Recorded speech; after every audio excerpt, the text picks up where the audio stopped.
This is the story of how a cattle farmer studied heat like a problem instead of a fear, and quietly changed how his entire community survived winter. The children's blizzard came on a Tuesday, January 12, 1888. The morning had been warm enough that children across the Nebraska plains left for school without heavy coats. By noon, the temperature had dropped 40 degrees in less than an hour. The sky turned the color of dirty wool, and then the wind came screaming out of the north like something that had been waiting its whole life for this moment. It killed 235 people across Nebraska and the Dakotas. Many of them were children, caught in the open between school and home, unable to see their own hands in front of their faces. Farmers froze to death within yards of their own doors. Cattle piled against fence lines and suffocated under drifts. Whole communities went silent. Overnight, nobody who lived through January 12, 1888 ever talked about winter the same way again. Elias Croft had been 31 years old that day. He had survived by crawling into his barn and pressing himself between two draft horses for warmth, until the storm broke 16 hours later. His neighbor, a man named Pearson with 3 young daughters, was not as fortunate. They found Pearson 2 days after the thaw, frozen upright in a drift not 200 feet from his own front door. The girls had survived only because his wife had the sense to break apart a wooden chair and burn it piece by piece through the long night. Elias never forgot the look on that woman's face when they came to tell her what they had found. By the autumn of 1889, the Sandhills of north-central Nebraska had largely recovered in the practical sense. Cattle grazed again. Children walked to school. Crops had been planted and harvested. Life moved forward the way it always does, because it has no other direction to move. But the fear did not leave. It had settled into the walls of every farmhouse in the region, quiet and permanent, like a stain that paint could not cover. Men stacked wood higher than ever before. Women sewed extra quilts through the summer months. Families went to bed each November night, wondering if this was the winter that would finally finish what the blizzard had started. Elias Croft went to bed wondering something different. He lay awake at night running numbers in his head. Not the numbers of grief or fear, but engineering numbers. Heat numbers. The kind of numbers a man arrives at when he refuses to let a problem simply frighten him and decides instead to solve it. He was not an engineer. He was a cattle farmer and sometime carpenter, the son of a Pennsylvania stonemason who had come west looking for land and found more of it than he bargained for. His father had built with stone the way other men breathed naturally, without thinking much about it. Elias had grown up stacking fieldstone before he could read, learning without being taught that stone was not just heavy, it was patient. It held things together: temperature, memory, time. After the blizzard, Elias spent 2 winters thinking about that patience, about what it might mean if a man used it correctly. He had read an article in a German agricultural journal his cousin had sent from Pennsylvania. The journal described something called a cachelafun, a masonry heater used across Central Europe for centuries. The principle was not complicated. A large mass of carefully laid stone surrounded a firebox. You burned a hot, clean fire for 2 or 3 hours. The stone absorbed enormous amounts of heat. Then the fire went out, and the stone released that stored warmth slowly, steadily, for 12 to 18 hours. While other families burned wood all night long and still woke up cold, a family with a masonry heater burned half the wood, slept through the night, and rose to a warm room. Elias read that article 4 times. Then he folded it carefully and put it in the breast pocket of his work coat, close to his chest, where a man keeps the things that matter. He carried it there for 2 years before he decided to act. He made his intentions known on a Saturday morning in late October 1889 at the general store in Mullen, Nebraska, a small but serious town that served as the commercial heart of the surrounding Sandhills community. The store was run by a widow named Agnes Hartwell, who had taken it over after her husband died of fever 3 years prior, and had proved considerably more capable at running it than he ever had been. Agnes kept the store stocked, the books clean, and the conversation honest. She had a gift for silence that made people say more than they intended. On that Saturday morning, Elias placed an order that made her set down her pencil. 6 tons of Kadran sandstone, delivered by the end of the month. Agnes looked at the order slip, then at Elias. He was a broad-shouldered, quiet man with a face that had been weathered into something resembling a topographic map of the land he farmed. He did not look like a man given to foolish purchases. She asked what he needed 6 tons of sandstone for. He told her he was building a heat battery inside his farmhouse. The 2 men at the back of the store, Roy Alderman and Cecil Pruitt, both experienced homesteaders who had built and survived more winters than most men their age, had a right to look up from the harness they were examining. Elias explained, as he would explain many more times in the weeks to come, the stone core at the center of the house, the carefully designed firebox, the long flue paths that forced heat to linger inside the stone before escaping. 2 hours of fire in the morning, warmth that lasted until the following morning. Elf, Tuwood, twice the comfort. Roy Alderman crossed his arms. He had built 4 homesteads in the Sandhills and survived 2 blizzards before the big one. He was not a man who dismissed practical ideas carelessly, but he was also not a man who welcomed them from outside his own experience. Aside, center-built fireboxes were a European idea that did not translate to the plains. The winds were different here. The cold was different. Nebraska was not Germany.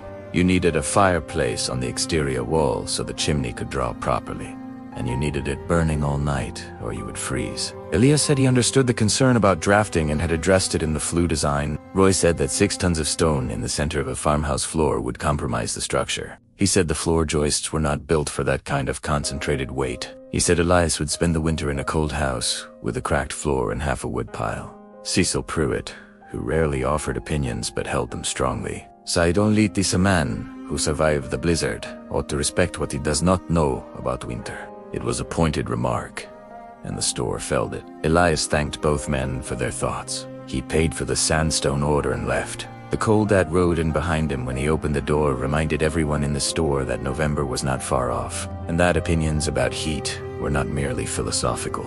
Agnes Hartwell watched him go. She had said nothing during the exchange, but she had not torn up the order slip either. The sandstone arrived on a Thursday, hauled by wagon from the rail depot at Broken Bow.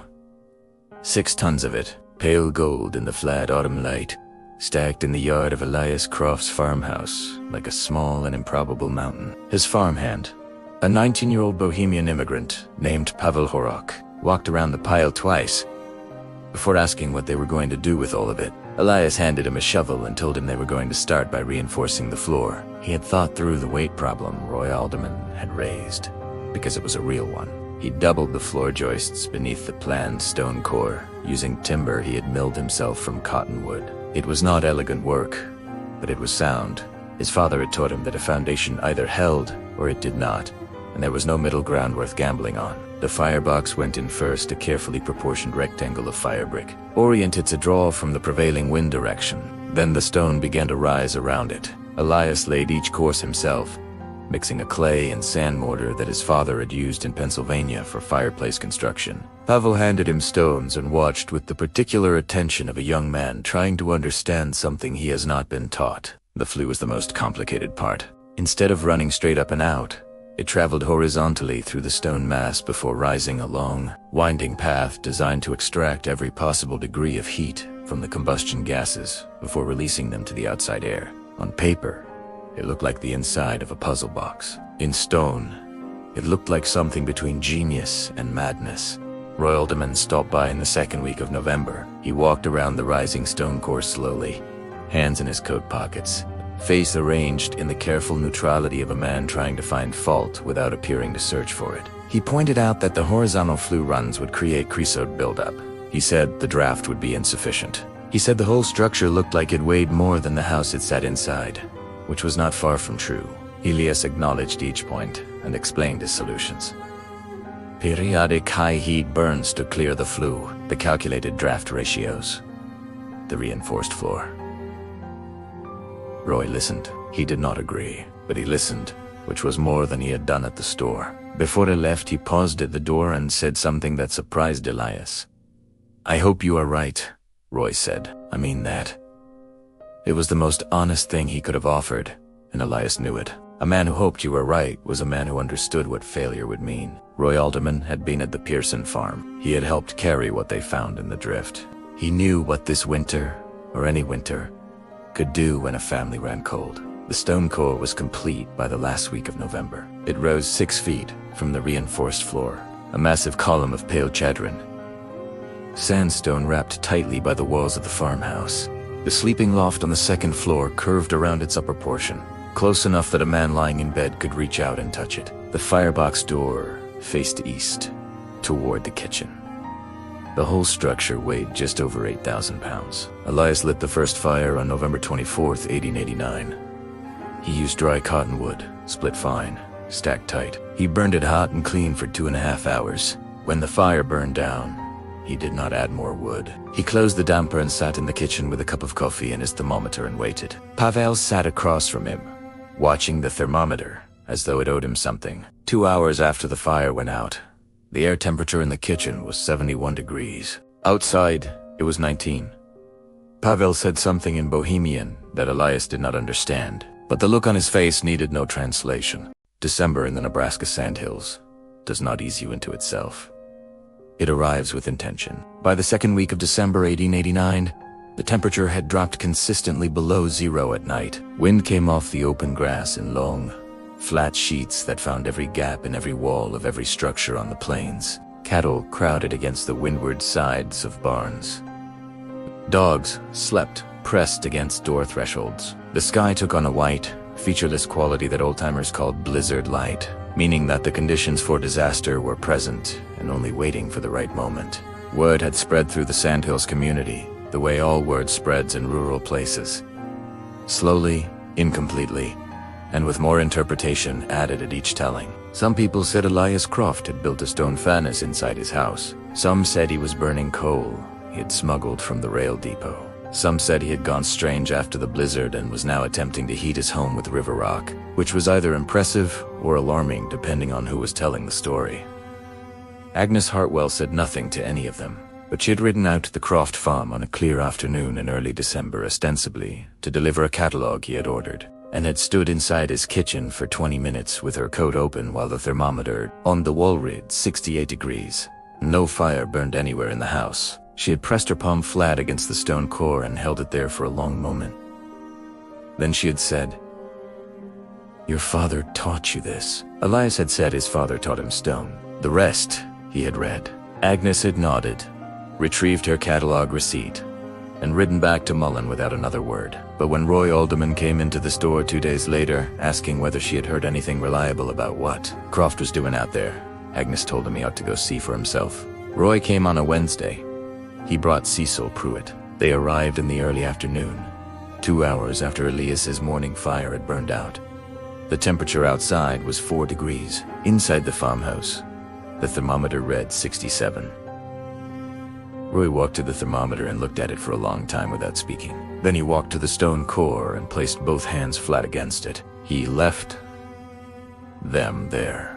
The stone was not burning hot, but it was deeply, steadily warm the way a river stone feels after a full day in the summer sun, but more so, more permanent, more sure of itself. Cecil Pruitt put his hand on the stone, then removed it, then put it back.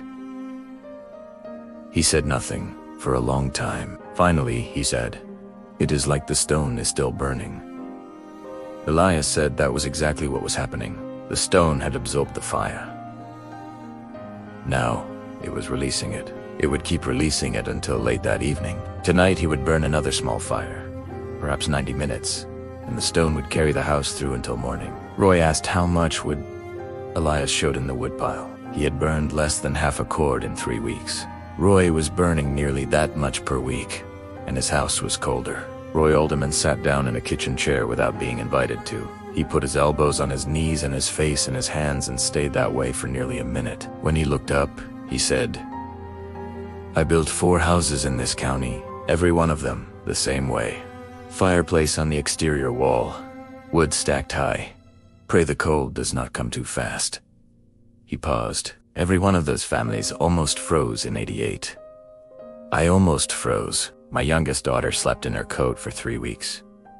He looked at the stone core. "You were telling me we did not have to live that way." Elias said he was not telling him that. He was showing him. January brought what January always brought to the Nebraska Sandhills. The first week was merely brutal. The second week became something else. On the morning of January 14th, 1890, the temperature at the Mullen Depot weather station recorded 31 below zero. It was the coldest single reading since records had been kept in the county. The wind had dropped overnight, which was merciful. But the cold that remained in the still air was the kind that worked methodically, without hurry, certain of its own power. In farmhouses across the Sandhills, fires burned continuously. Men rose every 2 hours through the night to feed them. With supplies that had seemed adequate in November now looked thin and frightening. 2 families sent children to stay with relatives in town, not because they had given up, but because they were doing the arithmetic, and the arithmetic was not coming out in their favor. At the Croft farm, Elias had burned his evening fire at 7 o'clock the previous night. 90 minutes of clean, hot cottonwood. He had damped the flue at 8:30 and gone to bed. He rose at 5 in the morning to the silence of deep cold. The thermometer inside the kitchen read 61 degrees. Outside, it was 31 below. He stood in front of the thermometer in his wool socks and looked at those numbers for a moment, not with triumph, with something quieter than triumph.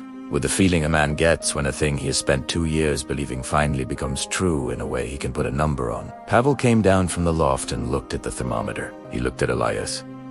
He went to the stone core and pressed his palm against it and laughed. A short, genuine laugh of pure surprise. Even though he had been watching the stonework for 2 months, at 31 below zero, the surprise still got him. Elias built his morning fire, 6 logs, arranged carefully for a clean burn. Within 2 hours, the kitchen had risen to 69 degrees. He then harnessed his horse and rode to Mullen. He did not go to announce anything.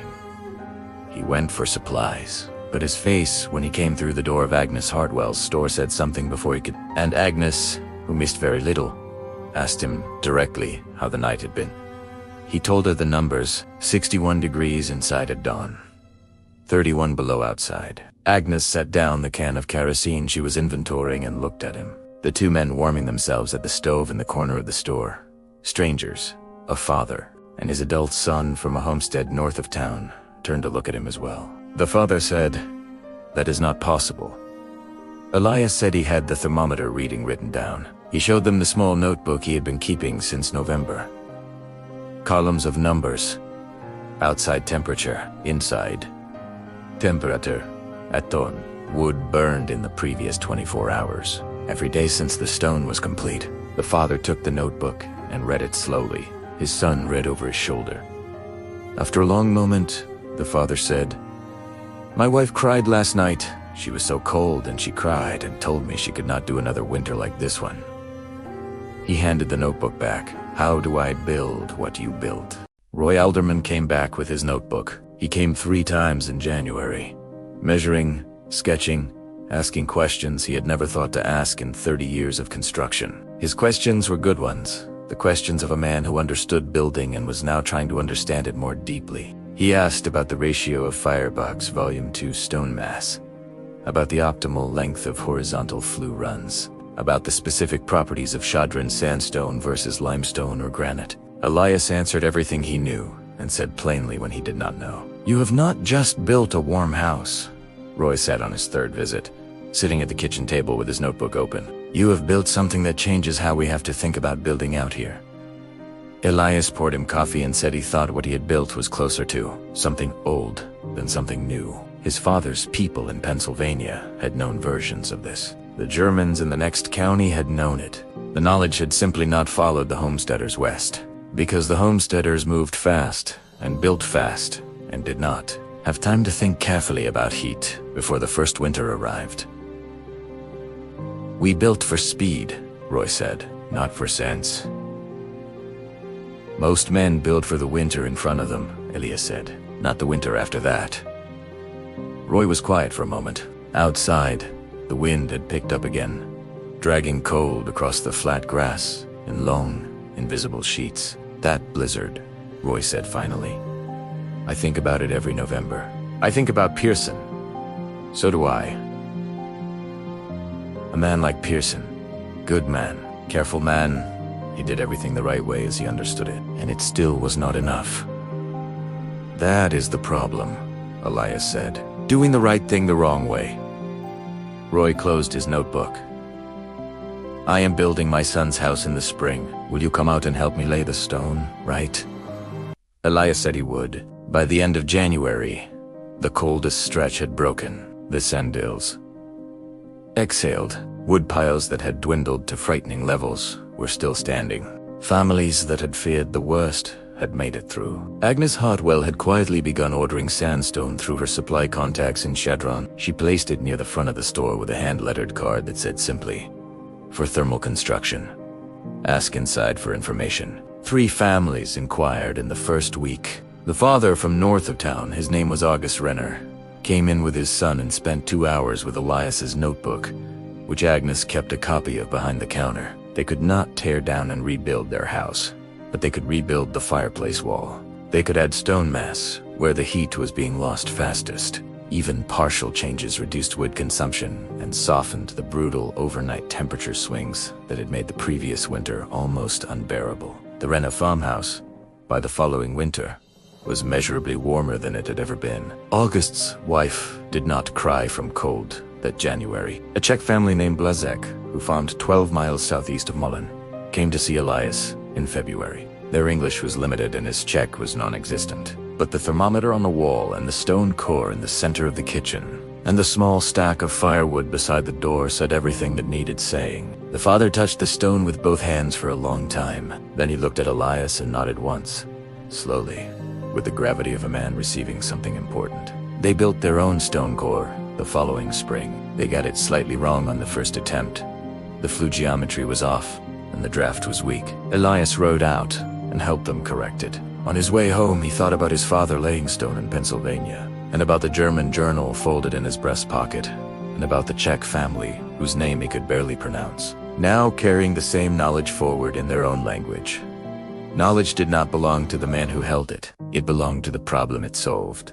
Elias Croft did not become famous. He remained what he had always been, a cattle farmer in the Nebraska Sandhills, rising before dawn, working until the light failed, living close to the ground. And the weather, the way men on the plains have always lived. But the stone core at the center of his farmhouse became a kind of landmark. Homesteaders passing through the county were told to stop at the Croft place if the cold caught them. Roy Alderman, in the years after he rebuilt his son's house with a proper masonry heater at its center, told every man who asked him about construction to go look at what Elias had done before they drew a single plan. Agnes Hartwell eventually stalked a small reference pamphlet, translated from German, annotated by Elias in plain English, describing the basic principles of thermal mass heating. She kept a stack behind the counter and gave him away free. She said later that she had distributed more than 200 copies over 5 years, which was more than she had sold of almost any other item in the store. The Children's Blizzard of 1888 remained what it had always been, a scar on the memory of an entire region. A story grandparents told grandchildren as both warning and memorial. No one who lived through it forgot it, and no one who heard it from someone who could entirely dismiss it as history. But the winters that followed it in the Sandhills became, slowly and without ceremony, more survivable. Not because the cold softened. The cold never softened. But because some families began building for it differently. Building with patience instead of habit. Building with stone that remembered fire and gave it back long after the flames were gone. Roy Alderman lived to be 79 years old. He built 11 more structures in his later years, every one of them with a stone core at the center. He never once said publicly that he had been wrong and Elias had been right, because Roy was not a man built for public statements. But he kept a photograph of the Croft farmhouse on the wall of his own workshop until the day he died, next to the photographs of his children and grandchildren. That is the kind of admission that matters most. Elias grew old in the same house he had built in 1889. The stone core never failed him. Winter after winter it absorbed his morning fire and held it through the long dark nights, releasing warmth with the same steady patience. It had always shone, indifferent to cold, indifferent to wind, indifferent to the fear that still lived in the walls of every other farmhouse on the plains. When he died, his son kept the farm. His grandson kept it after that. The stone is still there. It still remembers every fire that was ever built inside it. And in the Nebraska Sandhills, where the wind still comes screaming down from the north on January mornings, and the cold still tests everything it touches, that memory is worth more than most men ever managed to leave behind. The lesson was never about stone. It was about asking why. Every man in that valley knew fire.